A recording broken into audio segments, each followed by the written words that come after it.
साथियों, यदि आप भी उन पुरुषों में से एक हैं जिनको डॉक्टर ने यह कहा है कि आपकी जो रिपोर्ट है शुक्राणु की, उसमें नील शुक्राणु है, जीरो, या फिर जो उसकी क्वालिटी है वो बेहद खराब है, या फिर बहुत कम है संख्या, संतान उत्पत्ति के लिए जितनी होनी चाहिए उतनी नहीं है।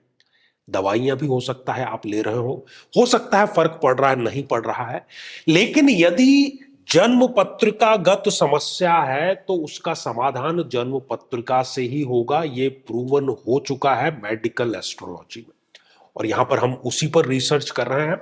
आज हम चर्चा करेंगे कि कर्क लग्न की जन्म पत्रिका में कब कब ऐसी परिस्थितियां बनती है, और आप अपनी जन्म पत्रिका अपने समक्ष रख करके फिर ये एपिसोड देखिए ताकि आपको भी इस पर यकीन हो जाए।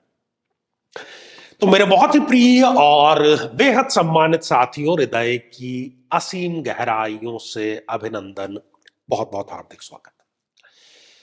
साथियों, ये रही कर्क लग्न की एक जन्म पत्रिका, और कर्क लग्न में शुक्र जो कि एक समग्रह है, ना मारक है ना योग कारक है, और शुक्र से ही आप ध्यान देंगे तो शुक्राणु शब्द बना है। अंग्रेजी में हम स्पर्म भले ही इसको कहें, लेकिन इसका शुक्र से बहुत बड़ा लेन देन है।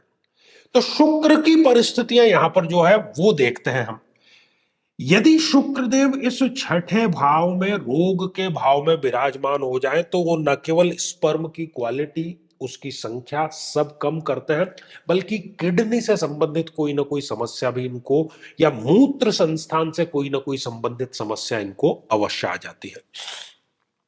साथियों, शुक्रदेव यदि इस अष्टम भाव में विराजमान हो जाएं तो यहां पर भी वो इस प्रकार की समस्या देते हैं स्पर्म काउंट की। कई बार विवाह में देरी होती है, और विवाह हो भी जाता है तो जो दाम्पत्य का रस है वो ये नहीं ले पाते, और जो ससुराल पक्ष से संबंध है वो इनके कभी भी बेहतर नहीं हो पाते।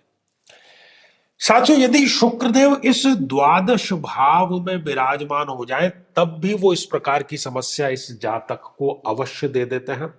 डॉक्टर के पेटे, दवाइयों के पेटे, हॉस्पिटल के पेटे, जो खर्च है वो इनका सदैव बना ही रहता है किसी ना किसी रूप में। साथियों, यदि शुक्रदेव नीच राशि के होकर के इस थर्ड हाउस में विराजमान हो जाए तब भी वो इस प्रकार की समस्याएं अवश्य ही दे देता है। जीवन में भी नाहक ही मेहनत लगी रहती है, जिस किसी भी कार्य में हाथ डालते हैं उसमें सिवाय असफलता के और कुछ इनको नहीं मिल पाता। साथियों, इस जन्म पत्रिका में आप शुक्र की डिग्रियां देखिए। यदि शुक्रदेव स्वयं ही 0 डिग्री या 28, 29 जैसी अंतिम डिग्रियों के विराजमान है, 0 डिग्री मतलब नवजात शिशु, 28, 29 डिग्री मतलब वयोवृद्ध। तो जैसे नवजात शिशु और वयोवृद्ध दूसरों पर निर्भर रहते हैं दिनचर्या के लिए, वैसे ही ये बलहीन शुक्र उत्पादन कर ही नहीं पाता शुक्राणु का, इसलिए ये समस्या इनको आ जाती है। यदि शुक्र इस जन्म पत्रिका में बहुत ही क्लोज कंजक्शन में आ जाए सूर्य के साथ में और अस्त हो जाए तो न केवल ये स्पर्म काउंट की समस्या देता है, बल्कि पेट से संबंधित भी सदैव इनको कोई ना कोई समस्या बनी ही रहती है।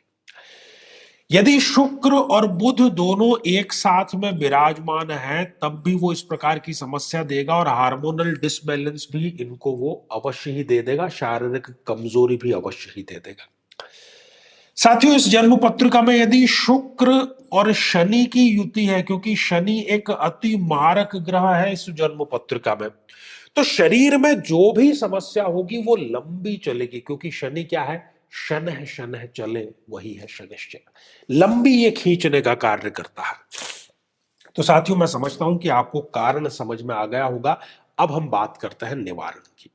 यदि इस प्रकार की समस्याएं हैं तो जो भी आपको महादशा चल रही है उस महादशा मंत्र की साधना आपको अवश्य करनी चाहिए, और साथ ही शुक्र के अभिमंत्रित जल का सेवन करें।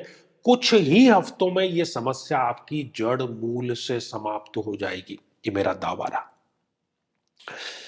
तो साथियों, अब जो समय है आज के हमारे कमेंट को शामिल करने का है, और आज का जो कमेंट है ये सपना राय जी ने लिखा है। मंदिर अकेले मैं जा सकती हूं, प्लीज बताएं, मेरे पति साथ ना जा पाएंगे मंदिर। क्यों नहीं जा पाएंगे भाई, मंदिर जाने में क्या बुराई है? क्या केवल आपको ही संतान चाहिए? संतान तो दोनों के जानने से ही होगी। दरअसल इस प्रकार के प्रश्न कई बहनों के थे, तो उन सभी के लिए यही उत्तर है कि इस प्रयोग में, जो कि अति चमत्कारिक प्रयोग है और हजारों बहनों को संतान सुख इससे प्राप्त हुआ है, पति पत्नी को दोनों साथ में ही करना है।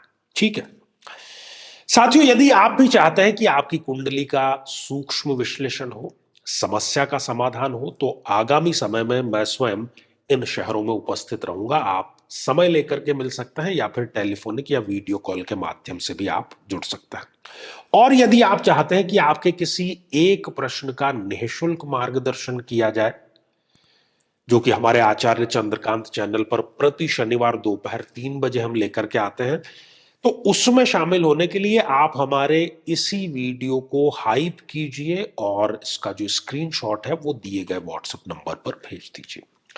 श्रृंखला जारी है, आज के लिए केवल इतना ही, और इसी मंगल कामना के साथ में कि आप सभी स्वस्थ, समृद्ध और शांतिपूर्वक जीवन व्यतीत करें। नमस्कार साथियों, कई वर्षों के जन्म पत्र का अध्ययन और लाखों कुंडलियों के अध्ययन के बाद हम ये कह सकते हैं कि यदि किसी की जन्म पत्रिका में मंगल पीड़ित है, तो उसको इस ग्रह की महादशा में इन 9 लक्षणों का, इन 9 कष्टों का, पीड़ाओं का अवश्य सामना करना पड़ता है।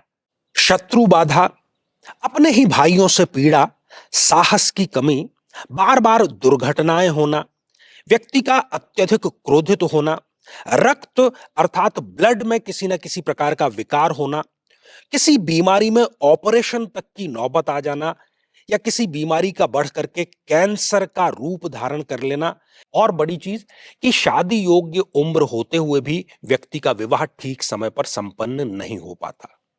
लेकिन साथियों, यदि आप भी इन सभी कष्टों से स्थायी और सटीक मुक्ति प्राप्त करना चाहते हैं, तो उसका तरीका है इस ग्रह की महादशा मंत्र साधना दीक्षा, जो विशेष रूप से आपके नाम, आपकी जन्मतिथि के अकॉर्डिंग की जाएगी, और गुरु दीक्षा के माध्यम से अभिमंत्रित माला भी आपको प्रदान की जाएगी, ताकि न केवल ये सारे कष्ट दूर हों, बल्कि ये पूरी की पूरी महादशा आपके लिए शांतिदायक और सुख समृद्धिदायक साबित हो।